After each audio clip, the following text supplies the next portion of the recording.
అనకాపల్లి జిల్లా రాంబిలి మండలం సెజ్లో SVS chemicals లో పేలుడు సంభవించింది. కంపెనీలో నిల్వ ఉంచిన సాల్వెంట్ సాయిల్ డ్రమ్ములు పేలడంతో భారీగా మంటలు ఎగిసిపడుతున్నాయి. ఒక మంటల దాటిగా ఆ ప్రాంతాన్ని దట్టమైన పొగ కమ్మేసింది. అగ్నిమాపక సిబ్బందికి సమాచారం అందించడంతో మంటలను అదుపు చేసే ప్రయత్నం చేస్తున్నారు సిబ్బంది.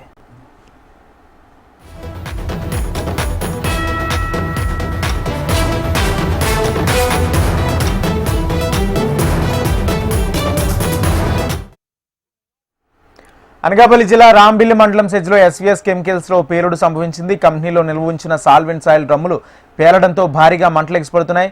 మంటల దాటికి ఆ ప్రాంతాన్ని దట్టమైన పొగ కమ్మేసింది. అగ్నిమాపక సిబ్బందికి సమాచారం అందించడంలో మంటలను అదుపు చేసే ప్రయత్నం చేస్తున్నారు సిబ్బంది.